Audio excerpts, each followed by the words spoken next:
గౌరవ రాజ్యసభ సభ్యులు అనిల్ కుమార్ యాదవ్ గారు, ఫెరోజ్ ఖాన్ గారు, డిసిసి అధ్యక్షులు రోహిన్ రెడ్డి గారు, నిజామాబాద్ డిసి అధ్యక్షులు స్టేట్ చైర్మన్ మోహన్ రెడ్డి గారు, నిర్మల్ ఇన్ఛార్జ్ శ్రీహరి గారు, ఫిషరీస్ చైర్మన్ మెట్టు సాయి కుమార్ గారు, మిత్రులారా నమస్కారం.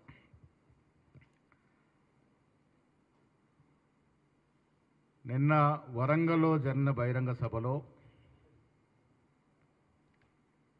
ప్రజల చేత తిరస్కరించబడి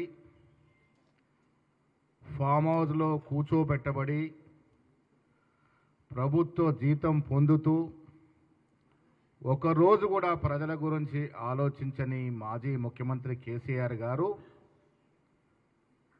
మాట్లాడిన తీరుని, ఆయన బీజేపీ పార్టీని వెనుకొచ్చిన తీరుని, వెనకేసి వచ్చిన తీరుని తీవ్రంగా విమర్శిస్తూ ఉన్నాం, ఖండిస్తూ ఉన్నాం. నిన్న వరంగల్లో జరిగిన మీటింగ్ విస్కీ బాటిళ్ల మీటింగ్. అది నాకెవరో మిత్రులు చెప్తా ఉన్నారు, పొద్దున్న లేస్తే జనానికన్నా ఎక్కువ విస్కీ బాటిల్లే ఉన్నాయి అక్కడ అని. మహిళలు కనబడలే నిన్న మీటింగ్లో. కారణం విస్కీ బ్రాందీకి వారు లోకలే కాబట్టి మహిళలు ఎవరు రాకుండానే మీటింగ్ జరుపుకున్నటువంటి సందర్భం. నేను మీ ద్వారా కేసీఆర్ గారికి, బీఆర్ఎస్ పార్టీకి ఛాలెంజ్ విసురుతా ఉన్నాను. సమయం మీదే, వేదిక మీదే. మీరు ఎప్పుడంటే అప్పుడు చర్చకు సిద్ధం. మీరు 10 సంవత్సరాలుగా తెలంగాణ రాష్ట్రానికి ముఖ్యమంత్రిగా చేసిందేమిటి, మేము 15 మాసాలుగా మా ముఖ్యమంత్రి రేవంత్ రెడ్డి గారు తెలంగాణకు చేసిందేమిటో చర్చించుకుందాం. వేదిక మీరే నిర్ణయించండి. ఫామ్ హౌస్కి వెళ్ళి బయటకు వచ్చి ఎప్పుడంటే అప్పుడు వేదిక మేము వస్తాం, మీరు రండి, చర్చించుకుందాం. దిగిపోయిన తర్వాత కూడా అబద్ధాలతో ప్రజల్ని మభ్యపెట్టే ప్రయత్నం మీద చేస్తూ ఉండే కేసీఆర్, ఇది మంచిది కాదు. దేశ చరిత్రలో ఒక రాజకీయ కుటుంబం అత్యంత తక్కువ సమయంలో అత్యంత ఎక్కువ ప్రజాధనాన్ని దోచుకున్న కుటుంబం ఈ దేశంలో ఏదైనా ఉంది అంటే అది కేసీఆర్ కుటుంబము. ప్రాజెక్టుల పేరిట, భూముల పేరిట ప్రజల సొత్తుని దోచుకోవడమే కాకుండా ఈ రాష్ట్రాన్ని అప్పుల పాలు చేసి, ఒక దూరదృష్టి లేకుండా, ఒక విజన్ లేకుండా, ఒక ఆలోచన లేకుండా ఇబ్బడి ముబ్బడిగా అప్పులు తెచ్చి ఈ రాష్ట్రాన్ని అప్పులో కూర్చోబెట్టి పలాయనం చిత్తగించిన మనిషి ఇవాళ కాంగ్రెస్ పార్టీ గురించి మాట్లాడుతూ ఉన్నారు. తెలంగాణ మళ్ళీ ఎప్పుడు కూడా బాగోకుండా అంత పాతాల్లోనికి దిగజార్చినటువంటి కేసీఆర్ ఎప్పటికీ తెలంగాణ రాష్ట్రానికి విలన్గానే మిగిలిపోతాడు. రానున్న యువతరం ఎప్పుడు నేను క్షమించదు. కాంగ్రెస్ పార్టీని విలన్ అంటా ఉన్నాడు. దేశం కోసం సర్వం త్యాగం చేసిన గాంధీ కుటుంబం గురించి మాట్లాడుతూ ఉన్నాడు. నీ లెక్కేమిటి, నీ స్థాయి ఏమిటి, గాంధీ కుటుంబం స్థాయి ఏమిటి? దొంగ పాస్పోర్ట్లు సృష్టించి చాలామందిని మోసం చేసి దొంగ పాస్తో ఫారెన్ పంపించినటువంటి చరిత్ర కేసీఆర్ గారిది అనేది మర్చిపోకుండా ఉండేందుకు నేను మళ్ళీ వాళ్ళు గుర్తు చేస్తూ ఉన్నాను. ఆనాడు కాంగ్రెస్ హయాంలో దొంగ పాస్పోర్ట్ సృష్టించి మ్యాన్ పవర్ బిజినెస్ చేసిన కేసీఆర్ ఇవాళ కాంగ్రెస్ వల్లే కదా తెలంగాణ వస్తే నువ్వు ముఖ్యమంత్రి అయినావు. నీ కొడుక్కి, కూతురికి, అల్లుడికి అంబాసిడర్ కారులో పెట్రోల్ డీజిల్ పోసుకునే కూడా డబ్బు లేనటువంటి పరిస్థితి నుంచి వీళ్ళు ఒక్కొక్కరు 10 ఇంపోర్టెడ్ కార్లు మెయింటైన్ చేసే స్థాయికి వచ్చింది కాంగ్రెస్ వల్ల కాదా? అందుకు కాంగ్రెస్ విలనా? తెలంగాణ ఇచ్చినందుకు కాంగ్రెస్ విలన్ అవుతుందా? తెలంగాణ సాకారం చేసినందుకు కాంగ్రెస్ విలన్గా నిలబడాలా? ఇచ్చిన మాట ప్రకారం ఇవాళ ఒక సంవత్సరం లోపల 60,000 ఉద్యోగాలు ఇచ్చినందుకు కాంగ్రెస్ విలన్గా చూపాలా? అరే నిజమైన విలను మీరు. కారణం మీరిచ్చి ప్రజలకు ఇచ్చి వాగ్దానాలు ఇచ్చి మోసం చేసిన చిట్టా చదువుతాను నేను. ఒక కుటుంబానికి ఒక ఉద్యోగం అన్నావు, మోసం. ప్రతి కుటుంబానికి 2 బెడ్రూమ్లు ఇస్తామన్నావు, అబద్ధం. ప్రతి దళిత కుటుంబానికి 3 ఎకరాల భూమి ఇస్తానన్నావు, ద్రోహం. ప్రతి కేజీ నుంచి పీజీ వరకు ఉచిత విద్య ఇస్తానని మోసం చేశావు. ప్రతి ఇంటికి తాగునీరు ఇస్తాన్నావు. మిషన్ భగీరథ పేరట 25,000 కోట్లు దండుకున్నావు. 15,000 కోట్లకే కంప్లీట్ కావాల్సినటువంటి మిషన్ భగీరథ 48,000 కోట్లకి ఎందుకు ఎగబాకింది? ఆ ఎగబాకిన సొమ్ము ఎవడు తిన్నాడు? కేసీఆర్ కుటుంబం తినలేదా? 1,000 కోట్లు కాళేశ్వరం పేరు మీద 1,00,000 కోట్లు, 1,25,000 కోట్లు గోదావరి నదిలో పోసి 1,000 కోట్లు దండుకున్న మాట వాస్తవం కాదా? ఇలా కాళేశ్వరం కూలిపోలేదా? కాళేశ్వరం ప్రాజెక్టుగా మిగిలిపోలేదా? ఎవరి నిర్వాకం వల్ల? నీ చేతకానితనం వల్ల, నీ పరిపాలన దక్షత లేక వల్ల ఇలా రాష్ట్రం అప్పుల పాలవడమే కాకుండా ఇలాంటి ప్రాజెక్టులన్నీ కూడా పనికి రాకుండా పోయినటువంటి సందర్భం ఇవాళ ప్రజలు తెలుసుకోవాల్సిన అవసరం ఉంది. కేసీఆర్ పాపం మర్చిపోయినారేమో, ప్రజలు ఇంత తొందరగా మర్చిపోతారున్న దుర్పాలన, దరిద్ర పాలన ప్రజలు మర్చిపోయారని అనుకొని మాట్లాడుతూ ఉన్నారేమో. నేను మళ్ళీ ప్రజల కోసం గుర్తు చేస్తూ ఉన్నాను. ఆదివాసీలు ముస్లింలకు రిజర్వేషన్ పెంచుతామన్నావు, ఇదొక పెద్ద ఫ్రాడ్. దళిత బంధు ఎన్ని కుటుంబాలకు ఇచ్చావు? మిగతా కుటుంబాలకు ద్రోహం చేయలేదా? బీసీ బంధు అసలు టేకాఫే కాలేదు, ఇదొక మోసం కాదా? ఇస్తాంబుల్ నగరాన్ని ఓల్డ్ సిటీ నుంచి తీస్తానన్నావు, ఎంత పచ్చి మోసమయ్యేది? ఎక్కడ చేయగలను? ఇస్తాంబుల్ కరీంనగర్ని లండన్ చేస్తానన్నాడు, నిజామాబాద్ని డల్లాస్ చేస్తానన్నాడు, పచ్చి మోసం కాదా? ప్రజలు మర్చిపోయినారా? దళిత ముఖ్యమంత్రిని చేస్తానని ఒక దళితుడు మంత్రిగా ఉంటే, ఉప ముఖ్యమంత్రిగా ఉంటే అర్ధరాత్రి పీకేసిన పాపం నీది కాదా? ఏం పాపం చేశాడని ఇంతవరకు చెప్పలేని పరిస్థితి, ఎందుకు పీకేశారో చెప్పలేని పరిస్థితి. దళితులను మోసం చేశారు. ఇలా 420 వాగ్దానాలు అంటే 420 వైఫల్యాలు మీ నాయనా. చెబుతూ పోతే 420 వైఫల్యాలు ఎన్ని చేశారో ఈ చిట్టా ఇప్పితే అర్థమవుతుందనే మాట కూడా సుందరంగా మనవి చేస్తా ఉన్నాను. ఇవాళ మేం చెప్పేది కాదు, నేషనల్ డ్యామ్ సేఫ్టీ అథారిటీ వాళ్ళు చెప్తా ఉన్నారు. కాళేశ్వరం ప్రాజెక్ట్ అనేది ఒక ఫ్రాడ్ ప్రాజెక్టు, పూర్తిగా విఫలమైన ప్రాజెక్టు, కేవలం డబ్బుల కోసం, కమిషన్ల కోసం ఈ ప్రాజెక్టు కట్టారు అని వాళ్ళు అధికారికంగా చెబుతున్నటువంటి సందర్భం. ఇది మోసం కాదా? ఇది నీ కుటుంబం కోసం ఉపయోగపడలేదా? ఒక ఎకరాకి నీరు రావాలంటే 60,000 కోట్ల కరెంటు బిల్లు అవుతే ఎవడబ్బ సొమ్ము అమ్మి కడతారది? ఈ ఆలోచన లేకుండా ఎందుకు కట్టారు? మీ కుటుంబం బాగు కోసం కాదా? ఇవాళ రకరకాలుగా రాష్ట్ర ప్రజల్ని, ముఖ్యంగా బీసీల్ని, దళితుల్ని రకరకాలుగా మోసం చేసినటువంటి చరిత్ర కేసీఆర్ది, కేసీఆర్ కుటుంబాంది. తెలంగాణ ఎవరు పోరాడితే వచ్చింది? ఉద్యమకారులు ఎంతమంది అసలు బాస్ తెలంగాణ వచ్చింది? ఎంతమంది అమరవీరుల కుటుంబాలు మీరు ఆదుకున్నారు?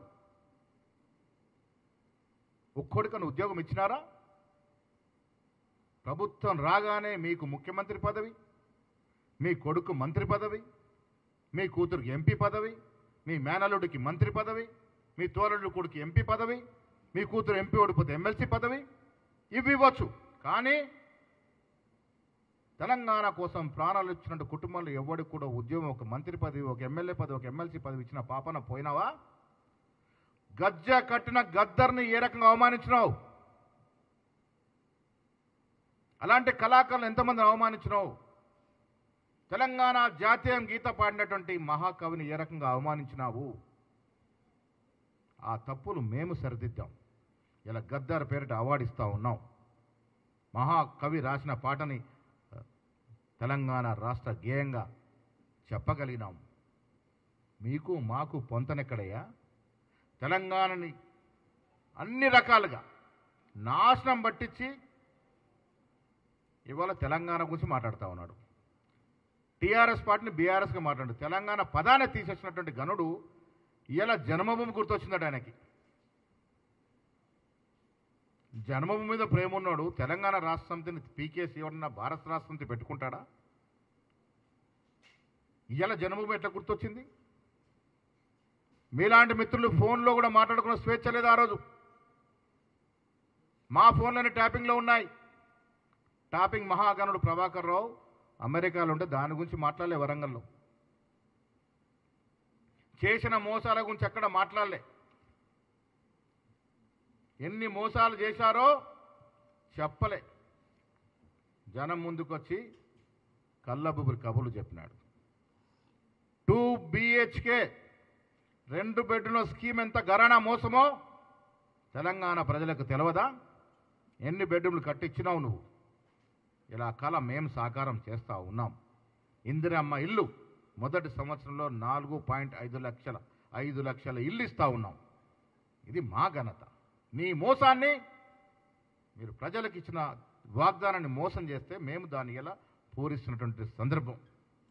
10 సంవత్సరాల్లో నువ్వు ఇచ్చిన రుణమాఫీ ఎంత? 1,00,000 చొప్పున 30,000 కోట్లు దాటలే. రా చర్చకు సిద్ధం. మేము 15 మాసాల్లో ఎంత రుణమాఫీ చేశామో 15 మాసాల్లో 21,000 కోట్లు ఇస్తే నువ్వు 10 సంవత్సరాల్లో 30,000 కోట్లు దాటలేని రుణమాఫీ. నువ్వు ఎలా రుణమాఫీ గురించి మాట్లాడుతూ ఉన్నావు?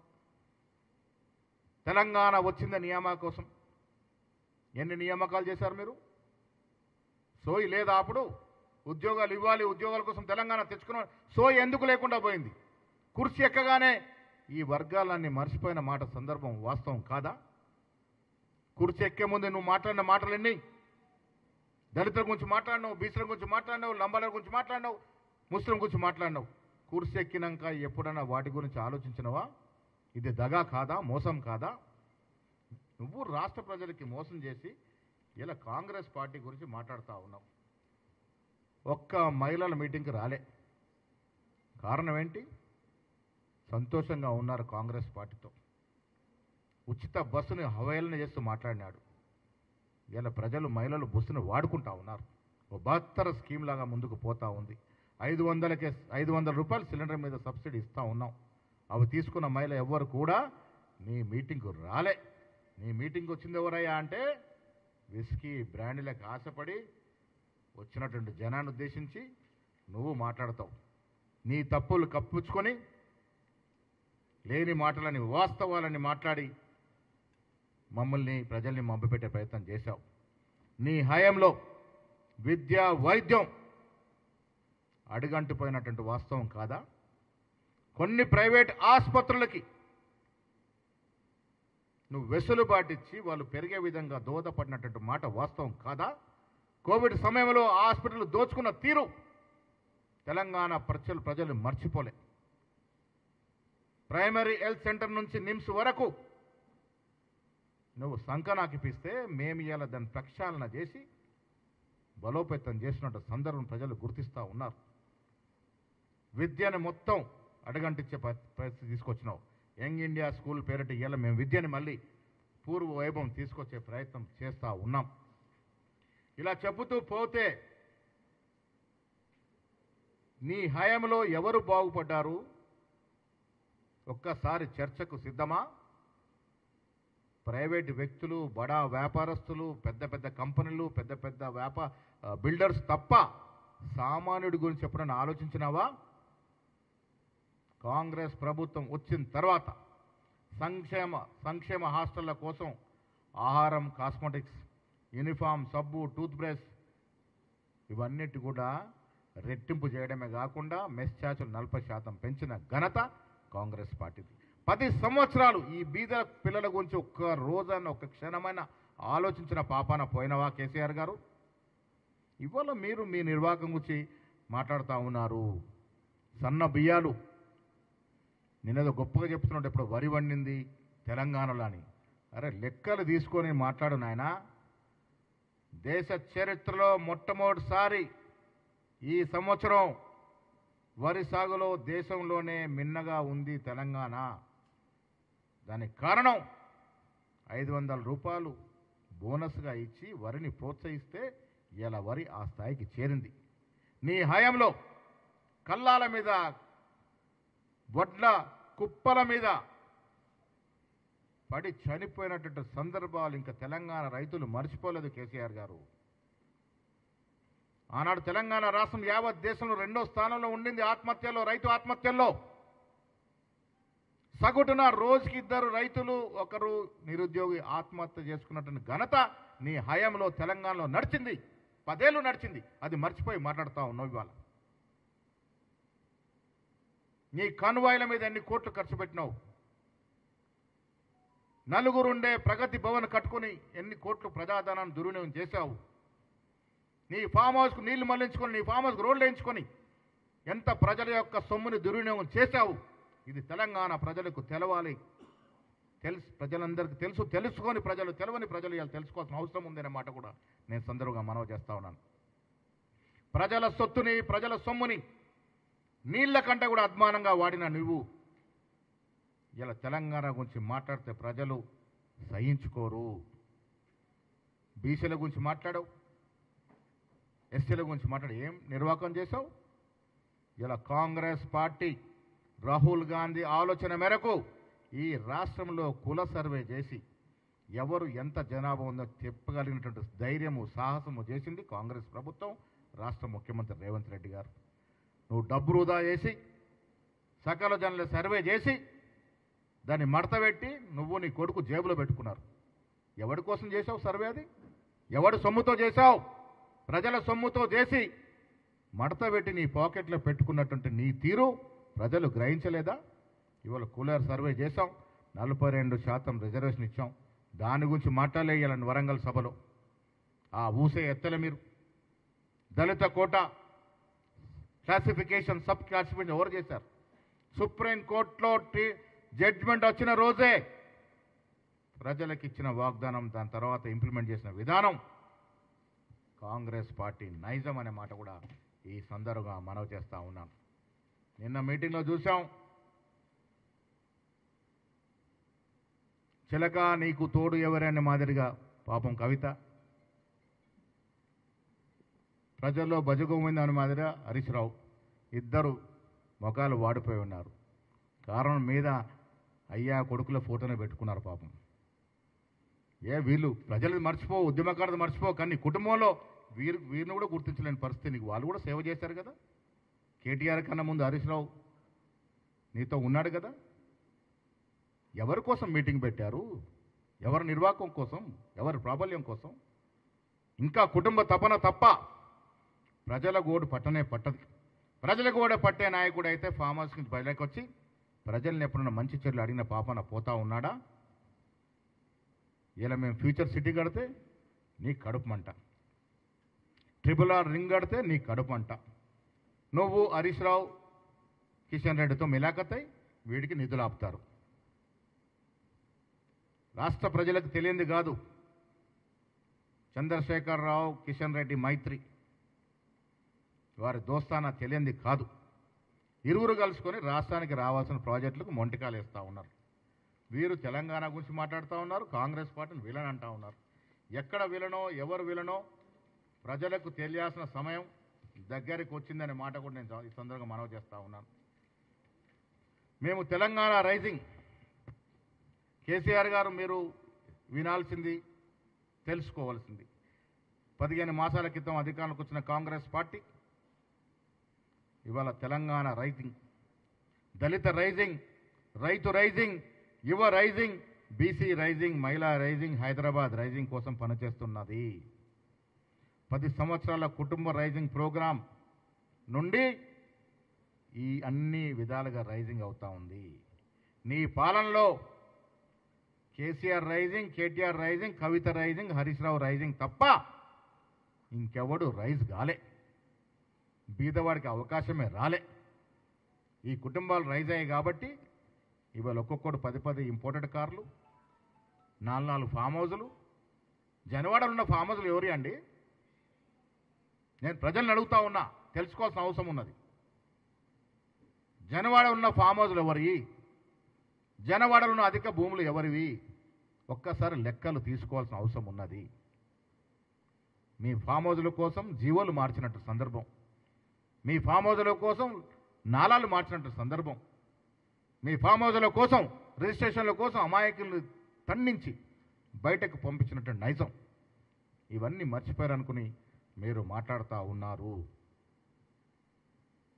వరంగల్ సభ జనం కొంత వచ్చిండొచ్చు, కానీ మీరు మాట్లాడే దాంట్లో పసలేదు. దాని కారణం మీ కాలం చెల్లింది. కేసీఆర్కి ఇంకా ఈ రాష్ట్రంలో ప్రజలు ఆదరిస్తారంటే అది కళ్ళ. మీకు పర్మనెంట్గా ఫామ్ హౌస్కే పరిమితం కావాలని వీళ్ళ ప్రజలు కోరుకుంటా ఉన్నారు. కారణం మీలాంటి వాళ్ళు మళ్ళీ వస్తే ఈ రాష్ట్రం దివాలా కాదు కదా, ఒక సొమాలియా లాగే మారిపోయే అవకాశం ఉంటుంది. ఆ రకంగా దోసుకున్నటువంటి కుటుంబం కేసీఆర్ కుటుంబం. ఒక రంగం కాదు, అన్ని రంగాల్లో ప్రజల సొత్తుని, ప్రభుత్వ సొత్తుని దోసుకున్నటువంటి కేసీఆర్ కుటుంబాన్ని మళ్ళీ ప్రజలు ఆదరిస్తారని మేము అనుకోవట్లేదు, ఆదరించే అవకాశం ఉండదు. నిన్న బీజేపీ పార్టీ గురించి ఒక్క ముక్క కూడా మాట్లాడలేని పరిస్థితి. కారణం వీళ్ళ దోస్తి. వాళ్ళకి కావాల్సింది ఇలా కాంగ్రెస్ పార్టీ ప్రజలతో చొచ్చుకపోతూ ఉంది. ముఖ్యమంత్రి, మంత్రివర్గం పనులు చేస్తూ ఉన్నారు. ఏ రంగమన తీసుకోండి, ప్రజలకు జవాబుదారీగా పనులు జరుగుతూ ఉన్నాయి. కాబట్టి ఆపాలన్నప్పుడు బీజేపీ సహకారం కావాలి. లోపాయికారు ఒప్పందం ఈ నాయకులు గాంధీ కుటుంబం గురించి మాట్లాడడం ప్రజలు క్షమించరు అనే మాట చెప్తా ఉన్నాను. నెహ్రూ మొదలుకొని రాహుల్ గాంధీ వరకు అహర్నిశలు దేశం కోసం త్యాగం చేసిన కుటుంబం గురించి మాట్లాడే అర్హత ఈ దోపిడీ ముఠాకి ఎక్కడిది అని అడుగుతా ఉన్నాను. దొంగ పాస్పోర్ట్ల మొదలుకొని కాళేశ్వరం లాంటి అవినీతి ప్రాజెక్టుల వరకు, ప్రభుత్వ భూములు కాజేసే వరకు ఈ దొంగల మూట గాంధీ కుటుంబం గురించి మాట్లాడడం చాలా విడ్డూరంగా ఉంది. 10,000 ఎకరాలకి పైగా ఈ హైదరాబాద్ ఇన్ అండ్ హైదరాబాద్ భూములు అమ్మిన ఘనత మీది కాదా? ప్రజలకు తెలుసు కాబట్టే మిమ్మల్ని ఇంటికి పంపినారు. మళ్ళీ మీరు అధికారంలోకి వస్తే ఈ రాష్ట్రం అధోగత అవుద్దనే ఉద్దేశంతోనే ముఖ్యంగా రైతాంగం మిమ్మల్ని ఇంటికి పంపించినట్టు సందర్భం మర్చిపోయి మీరు చేసిన దోపిడీ, మీరు చేసిన అవినీతి పాలన, మీరు చేసిన అరాచక పాలన, మీరు చేసిన కుటుంబ పాలన, మీరు చేసిన పత్రికా విలేకరుల యొక్క వ్యతిరేక పాలన, మీకేమైనా స్వేచ్ఛ ఉండిందా మిత్రులారా? ఆ రోజు పత్రికల మీద, యజమానుల మీద ఆంక్షలు విధించినటువంటి పాపం కేసీఆర్ది కాదా? టీవీ ఛానల్ని బ్యాన్ చేసిన పాపం కేసీఆర్ది కాదా?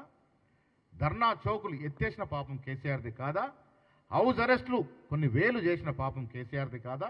ప్రతిపక్ష నాయకుల నోర్లు మూయించిన పాపం కేసీఆర్ది కాదా? కోదండరాముని గల్లా పట్టుకొని బయటకు ఈడ్చిన పాపం కేసీఆర్ది కాదా? గద్దరు 4 గంటలు వేచి ఉంచి అవమానపరిచిన పాపం కేసీఆర్ది కాదా? బీసీ ఎస్సీ బిడ్డలు ఇంటర్మీడియట్ ఎగ్జామ్ రాస్తే డబ్బుల కకృతిపడి గ్లోబరినా అనే సంస్థకి అప్పచెప్పి వాడు సరిగా దిద్దకుంటే కొన్ని 10ల సంఖ్యలో విద్యార్థులు చనిపోతే ఆ పాపం మీది కాదా? తప్పుల తడక వల్ల అన్యాయంగా పాస్ అయి కూడా ఫెయిల్ అయినట్టుగా చూపించడం వల్ల విద్యార్థులు చనిపోయిన పాపం మీది కాదా? ఎన్నిసార్లు గ్రూప్ ఎగ్జామ్స్లో పేపర్ లీకేజ్కి పాల్పడి మీ కుటుంబ సభ్యులు పేపర్ లీకేజ్ చేసి అమ్ముకున్న పాపం మీది కాదా? ఎంతమంది జీవితాలతో ఆడుకున్నారు మీరు? ఎన్నిసార్లు పేపర్ లీక్ అయినాయి? ఎవరి ప్రమేయం వల్ల లీక్ అయినాయి? మీ కుటుంబ సభ్యుల ప్రమేయం లేదా దాంట్లో? లీకేజీల వల్ల ఎన్ని కుటుంబాలు రోడ్డున పడ్డాయో ఆ పాపం మీది కాదా అని అడుగుతా ఉన్నాను. పాపపు పాలన సాగించి ఇవాళ ఆ పాపాతుల ముఠ వచ్చి కాంగ్రెస్ గురించి మాట్లాడుతూ ఉంది. మీ పాపాలు పెరిగినాయి కాబట్టే పార్లమెంట్లో మీ గుండు సున్నా ఇచ్చినారు. అసెంబ్లీలో మీకు ప్రతిపక్ష హోదా వస్తే నువ్వు ఒక్కరోజు బయటికి రాని పాపం. పెద్దవాడుగా కేసీఆర్ని గౌరవిస్తాం, కానీ ఆయన చేసిన 10 ఏళ్ల అరాచక పాలన తెలంగాణ రాష్ట్ర ప్రజలు క్షమించరుగాక క్షమించరు. రాష్ట్రంలో ఆస్తుల విధ్వంసం జరిగింది. ఆర్థిక విధ్వంసం జరిగింది. నిరుద్యోగులు ఎంతోమంది అస్సులు బాసినారు. ఉద్యోగాల కోసం వేచి చూసి కేసీఆర్ పోకడ వల్ల, కేసీఆర్ నిర్వాకం వల్ల, కేసీఆర్ దొరపాలన వల్ల ఎంతోమంది ఆత్మహత్యలు చేసుకున్నటువంటి సందర్భం మర్చిపోకూడదు. అన్ని రకాలుగా తెలంగాణని నట్టెట్ట ముంచి నాశనం చేసిన వ్యక్తి ఇలా బహిరంగ సభల పేరిటొచ్చి అబద్ధాలు చెప్పుకునే ప్రయత్నమే చేస్తూ ఉన్నారో ఇది ప్రజలు గ్రహిస్తూ ఉన్నారు. మీరు ఎన్ని మాటలు చెప్పినా మీ పాపం మూడింది కాబట్టి మిమ్మల్ని ఇంట్లో కూర్చోబెట్టినారు. మళ్ళీ మీకు అలాంటి అవకాశం తెలంగాణ ప్రజలు ఇస్తారనుకుంటే అది అవివేకం అవుతుంది. కేసీఆర్ గారు, మీరు ఫామ్ హౌస్కే పరిమితం అవ్వడం ఇది ప్రజలు కోరుకున్నట్టు సందర్భం. మీ కొడుకు, మీ కూతురు, మీ హరీష్ రావు వల్ల ఎంత ఇబ్బంది పడుతున్నావో నువ్వు మాకు కూడా తెలుసు. ఆ సానుభూతి మాకుంది. మీ ఇంట్లో జరుగుతున్న రాజకీయ చదరంగంలో నువ్వెంత బాధపడుతున్నావో మేము మీకు సానుభూతి వ్యక్తం చేస్తూ ఉన్నాం. కేటీఆర్ గారు ఎన్ని అబద్ధపు ప్రచారాలు సోషల్ మీడియా ద్వారా ప్రచారం చేసినా అది క్షణికాలమే నిలుస్తుంది. వాస్తవాలు తెలుస్తూ ఉన్నాయి ప్రజలకి. హెచ్యు భీముల్లో మీరు ఆడిన నాటకం, మీరు ఏ టెక్నాలజీ వాడి ఎంత అబాసుపాలు చేయాలనుకున్నారో ప్రభుత్వాన్ని ప్రజలు గ్రహిస్తూ ఉన్నారు. ఈ టెంపరీ గెయిన్స్ తప్ప పర్మనెంట్ గెయిన్స్ ఉండవు అనే మాట మీరు గుర్తుపెట్టుకోవాల్సిన అవసరం ఉన్నది. కేసీఆర్ నిన్న మాట్లాడినటువంటి మాటలన్నీ కూడా అబద్ధాలు. ఆయన 10 ఏళ్ల నిర్వాకంలో చేసిన దోపిడీ, అరాచకము, అన్యాయమైన పాలనని ప్రజల నుంచి దారి మళ్లించేందుకే ఈ రకమైనటువంటి మాటలు మాట్లాడినారు. ఎక్కడ కూడా స్పందన లేదు. పక్కన్న వాళ్ళు కేటీఆర్ ముఖ్యమంత్రి, హరీష్ రావు ముఖ్యమంత్రి అని పోట్లాట తప్ప ఎక్కడ స్పందన కనవాలే. నాకైతే నేను కూడా చూశాను నిన్న. మహిళలు రాలే, నిజమైన రైతులు రాలే. నానా ప్రయాసపడి చేసుకున్న మీటింగ్ ఒక ఫ్లాప్ మీటింగ్ గానే మిగిలింది, ఒక ఫ్లాప్ షోగానే మిగిలింది. ప్రజలకు ఒక సందేశం ఇవ్వలేకపోయినాడు. 10 ఏళ్ల పాలన మీద వివరణ ఇవ్వలేకపోయినాడు. ఆయన చేసిన దోపిడీ మీద మాట్లాడలేకపోయినాడు. ఇవాళ ప్రజలు కోరుకుంటుంది మీరు 10 ఏళ్ళు జరిగిన దోపిడీ మీద ఫస్ట్ వివరణ ఇవ్వాల్సిన అవసరం ఉన్నది. ప్రజల ఆస్తులు, ప్రభుత్వ ఆస్తులు మీరు చేసిన దోపిడీ ప్రజలు మర్చిపోలేదు.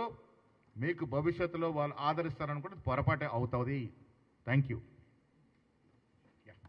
షబీర్ అలీ గారు.